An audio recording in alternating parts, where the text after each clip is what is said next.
Good afternoon. It's once again 5:30 in the p.m. on a Friday, and what a Friday it has been.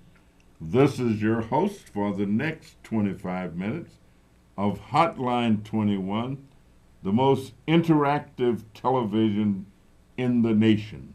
And I say that because you get an opportunity, those of you who are the viewers, to talk about whatever it is that you basically want to talk about. I always believe in having subject matter. But let me tell you, I have had such a marvelous day. We had a town hall for young people today down at Google, and we had Google, Microsoft, Pandora, Westside Health Authority, Westside Holistic. Oh my God, we had some of everybody. The content was out of sight. The young people were so engaged, enthused, and wonderful. You ever heard of wonderful? Full of wonder. They were marvelous. Superb. Then I left there and went to a tremendous graduation, one of the best graduations I've ever done. It was a school, the Westside Holistic Leadership Academy. It was at Wright Community College, over 4300 North Narragansett. And let me tell you, there were 31 graduates. All of them have been accepted to colleges and universities. They and two males, which was kind of unusual, were the two top students. I mean, with the highest averages, the highest grade point averages, the highest scholastic averages. And you don't often see that in terms of males. But I just want to give a great shout out, quite frankly, to the principal and all of her staff who were just wonderful, wonderful people. This afternoon, we're going to talk a little bit about how tough it is. We always talk about inner city communities. And let me tell you, I have spent all of my adult life living and working in the inner city. As a matter of fact, I grew up in rural America. And some people thought there may have been some disadvantagement there because it was rural America. I don't necessarily view rural America the same way that lots of people do. Yeah, the work was hard, the sun was hot, the fields were long, and the insects sometimes were plentiful. But let me tell you, I had a wonderful life growing up in rural Arkansas with two wonderful parents, neither one of whom finished high school. My daddy finished the fourth grade. And with Father's Day coming up, he turned out to be one of the smartest men I've ever met in my whole life. I'm talking about he had attributes. He was 19 years old, and in the fourth grade, we saw his report card. And we used to joke about it and kid him. And as we understood the circumstances of his being, but my father was a great reader. And by reading, he just knew many of the principles and practices that I use every day of my life came from him. He used to tell us things like prepare for war in the time of peace. He would ask us, what kind of man do you want to be when you grow up? Or he would teach us even to read the Bible, Genesis, Exodus, Leviticus, Numbers, Deuteronomy, Joshua, Judges, Ruth, Esther, Job, Ecclesiastes, all of that kind of stuff. And you're talking about praying. Oh, he could do some public praying, and you would think heaven was going to open up and come down. And he had phraseology and things, but then he believed in work, hard work. He would tell us things that anybody that don't work don't need to eat. and every tub got to sit on its own bottom. I thought, oh my God, wonderful man. And he lived with me the last 5 years of his life on weekends, and we just had a wonderful time. So I pay tribute to my father. My grandfather was actually killed in an accident, his father, so I never got a chance to know him. My other grandfather, my mother's father, I did get an opportunity to know, and he was a patriarch where he lived. He lived in Mississippi. He didn't live where I lived, so I've been very fortunate. Not only those fathers, but I had fathers who weren't my fathers. I had uncles and other people that I regarded highly. But right now, my guest is Mr. Tyrone Wideman, and we're going to have Miss Linda Leslie. They are proprietors of a small business in the inner city, in the Austin Galewood community. They operate a business called Ben's Barbecue.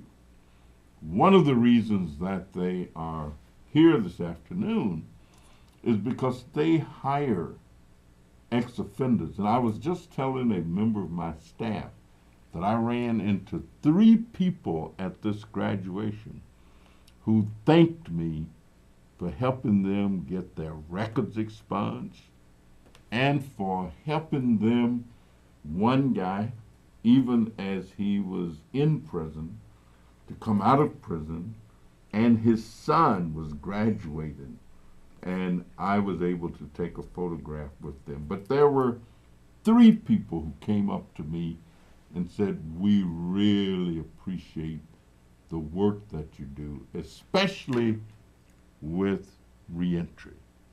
And that just kind of lit me up. That made my day. You heard this song, Light My Fire. Well, that lit my fire. So, Mr. Tyrone, welcome. Thank you. And could you tell our audience where your business is located and the problem that you kind of see in terms of generating what you need in order to function the way that you love to function and the way you want to function. But I just love the concept. Welcome. Thank you. As the Congressman said, my name is Tyrone Wideman, and I have to say this: I cannot take full benefit of anything that we're doing today because this is actually Linda Leslie's dream, and I'm just riding piggyback on this dream of hers. She is the only female barbecue owner in the city, and that's an accomplishment in itself. We have, people have asked me this question ever since we've kind of raised the awareness of what we were trying to do. We've been operating, and Linda's been operating over 10 years in doing this, and we've never looked over our shoulder to say, can someone give us a pat on the back for what we're doing? Linda's been doing it for 10 years, and I've been doing it for almost 6. And we're at 5931 West North Avenue. That's a block and a half east, a block east of Austin. And one of the things that is incredible about this is that and our location there, Linda says this all the time, you're going to hear me say that a lot until she comes on camera. Linda says what we need to do is have more visibility, and you'll be surprised of the volume, the activity that comes into that restaurant. When we began to talk about employment, when I talk to people, I said, I don't know if this is the answer or not, but the folks that we've had that have been in prison for over 20 years, one was in prison for 10, and they've been with us probably about anywhere from 5 to 7 years. And that tells us that we have something. Because we understand that the recidivist rate in the Austin community is pretty high. We heard something about 34. Now let me ask you, you go out, there are people who will hire individuals who have backgrounds or records. But you're telling me that you actually go out of your way to hire people who have records and backgrounds. Why do you do that? Well, I'm from the West Side. I grew up on the West Side. My heart is on the West Side. And I grew up probably, I want to say, a block and a half from the location. And one of the things I said I was going to do when I got my education, I got a good job, I'm a retired banker, I said, I'm going to leave the city completely. You're going to get out of Dodge. I'm going to get out of the city. I had a nice paying job. I turned my back on it, so I'm out of here. And would you know, I came back. And when I came back, Linda began to talk to me about doing some of this stuff. And when we started reaching out to people, one gentleman, and he's been in the newspaper, we had an article done on us on Austin Weekly News. He's been in jail for 22 years. And attempted murder, everything you can think of, he was in there. So he was in there ever since he was 17, and now he's 47. And I said, when I looked at him, I was talking to him, and I said, there's nothing wrong with this guy. This guy's just like you and I. Only thing is that he made some poor decisions in his life.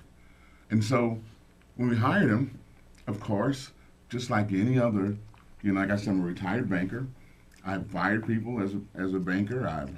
People come in late. All of those sorts of things happen with individuals that are hard to hire. And so it was not, people ask me, don't you have a bond on them? Don't you do something? And no, we give them our keys. They're in there when we're not there. We don't have a large theft issue.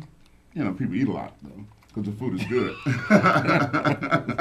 So I can't get them in trouble for eating. Well, I ain't gonna get me no job in no barbecue place. I mean, they can eat. I'm sure my doctor would be very upset. But I'd be sampling everything that you got every chance I had. Linda does that. I sometimes I eat something different. But when we reached out to folks, that was one of our individuals. We had another young lady. She was in a gang. She was in jail for about 7 years. And she came. She did all sorts of things. She was a drug dealer. She was a gang member.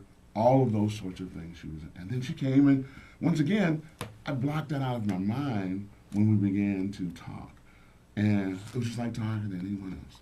And I think that's the issue. I think you got to put that to the side and departmentalize and say, these folks are just like us. So you're saying you take people where they are, and you demonstrate a tremendous amount of faith in the individuals that they're going to do the right thing, that they're not going to go in your cash register and take your money. They're not going to pass your food out the back door to their friends and family.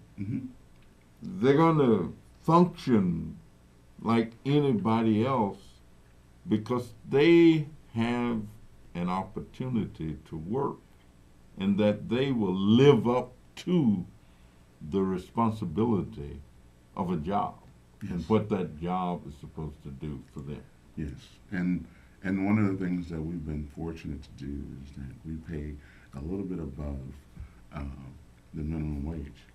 And so the things that we're doing, we're doing right, and it's costly, because one of the things that have happened is that Linda has not taken a salary for 10 years. So and let me bring Linda in. I mean, you've spoken so much about her, Mm-hmm. and I'm sure she can speak also herself passionately about what she feels and what she does. So let's just transition for a second. Okay. And why don't you move over where she's at, and let me Okay. move her right here where you are. Linda, just come right in. We'll just change for a moment. Yes. So would you pick up where Tyrone left off? Yes, I will. What we're trying to do is give something back to the community. And I often say to them, I says, well, Ben's is not a place that you look to possibly make it a career, but it is a transition to get them back into the mainstream of society. Well, I tell the people who work for me that it's not a place to make a career because my job is not secure. I got to get elected every 2 years. So the folks who work for me, if I don't get elected, of course, they don't have a job. So I said, look, come on through here and learn what you can, do what you can, be ready to move on and do something else. And so you're trying to help prepare people for other opportunities so that they can move on to other kinds of employment. Exactly. That is what we're trying to do. And we have had some success with it, whereas they have moved on and got better jobs, and they're happy in the position. They have not returned to their old ways, and so it's a good thing. And so, and you're located at 5931 West North Avenue, which isn't too far from where I live. I actually live in the 5900 block on Race. I live 5956 West Race Avenue, which is just a few blocks away. If you were getting more clients, that would enable you to do what? It would enable us to employ more people that are on the street that are gang related and they have no job. Well, so jobs, when do you detect or notice anything? I mean, we often talk a great deal about poverty Yes. and the presence of poverty in our society and what people need. As a matter of fact, when I leave here, I have a town hall meeting at Christ the King School, which is at 5088 West Jackson Boulevard, and we will have mostly men there, and we'll be talking about fatherhood and manhood. And do you notice any difference in people once they get a job relative to how they may have functioned prior to having a job? Now they've been working for 3 or 4 months or whatever. Do you detect any difference in them when they've done that?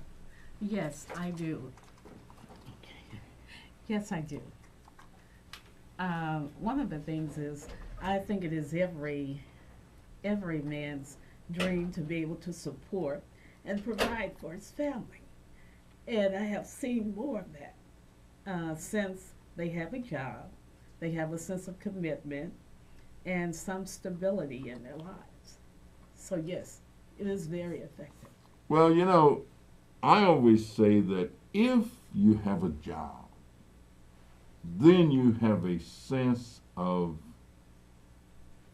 worthiness. Yes. That your self-worth goes up. Now, I was out in the last few weeks, and I don't have a problem because I'm going to come by Ben's too. But week before last, I actually worked at a White Castle. I made hamburgers and served them to customers at White Castle. The next week, I actually spent an hour at the McDonald's in Oak Park, right there by the Village Hall. And the interesting thing is that the couple who own this particular McDonald's, they now own 9. And the husband has never worked anywhere in his life except at McDonald's. The husband and wife met when they were crew members in high school. And he continued to work forever.